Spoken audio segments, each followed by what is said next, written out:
Hi there. Happy New Year. It's Nicole Porter here. Welcome to this week's Wellness Insider. It is a brand new year and 'tis the season for resolutions. So I thought I would share some tips on how to set New Year's resolutions. Now, you may or may not be somebody who sets resolutions. That's okay if you're not. This advice will still apply to you at any time of year. Now, the first tip I want to share has to do with weight loss because most people are trying to lose weight. And you may not be somebody who wants to lose weight, but most people want to lose even 5 pounds, might be 105 pounds, it might be more. But people really have their thinking backwards when it comes to weight loss because they think they immediately have to diet. And usually it's not about eating less, it's about eating differently. Now, one really important piece of information to know, and a lot of people don't understand, is that in order to lose weight and keep it off, you need your insides functioning optimally. We spend so much time focused on how does our body look? What's the number on the scale? When really we need to completely shift our priorities and focus on how our bodies are functioning internally.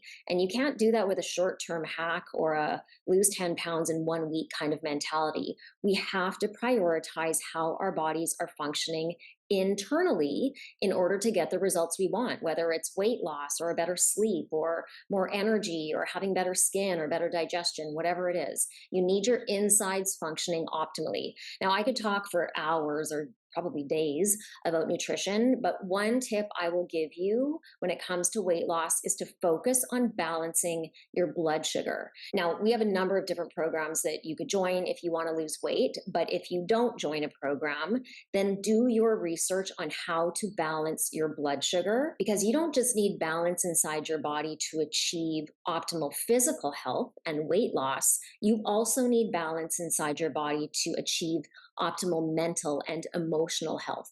So if you're somebody who's struggling with anxiety or depression or mood imbalance, then balancing your blood sugar needs to be a priority. So that's number one is dieting.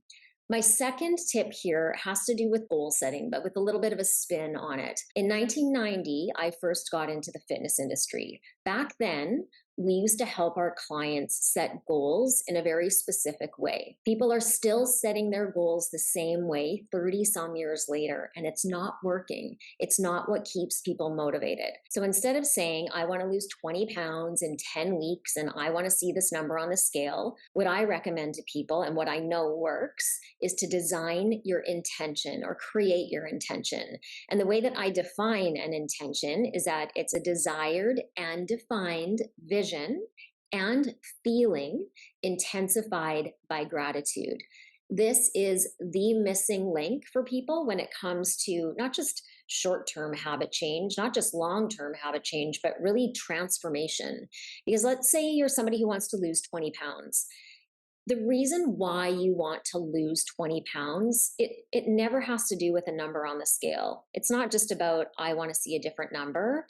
You want to lose 20 pounds for a much bigger, much more important, much more motivating and inspiring reason. So you've got to take some time and ask yourself, why do I want this? What do I want from my life as a result of losing 20 pounds? What will my life look like? How will that feel? What will I be grateful for? How will I be acting, carrying myself?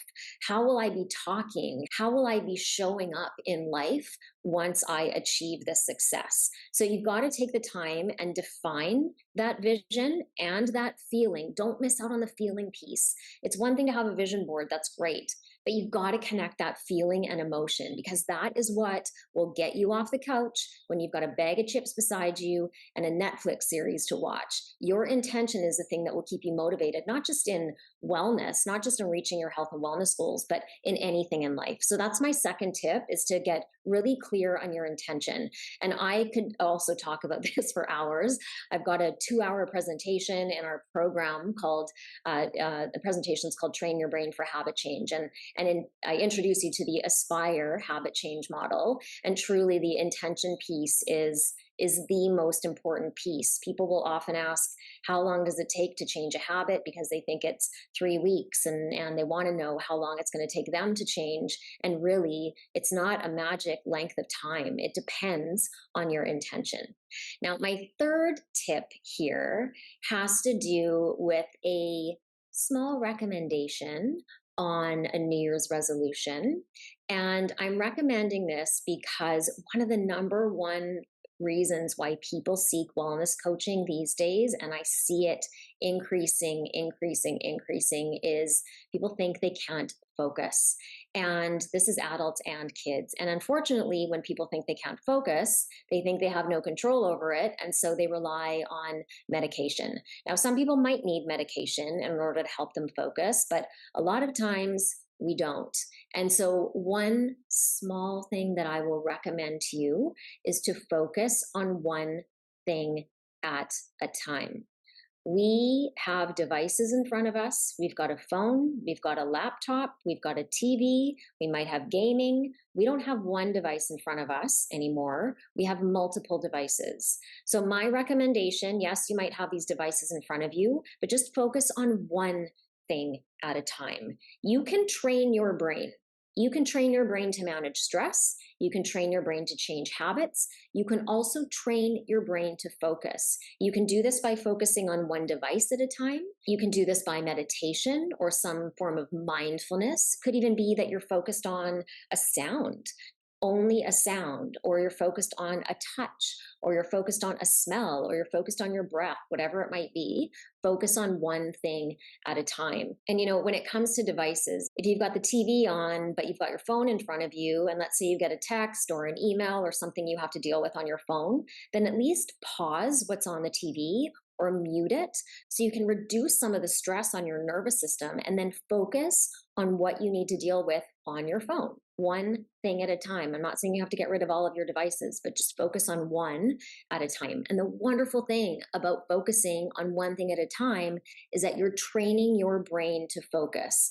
And we need to train our brains to focus. We need to train our brains. We need to put so much more priority on brain health because everything you do, think, and feel starts in the brain. Everything starts in the brain. So we really need to prioritize training the brain. And one way we can do that is to train the brain to focus. So I will leave it there for this week's Wellness Insider. If you have questions about this video or you have other questions you'd like me to answer, then just submit your question via the link somewhere around this video.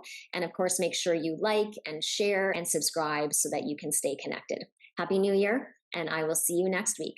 Until then, be well.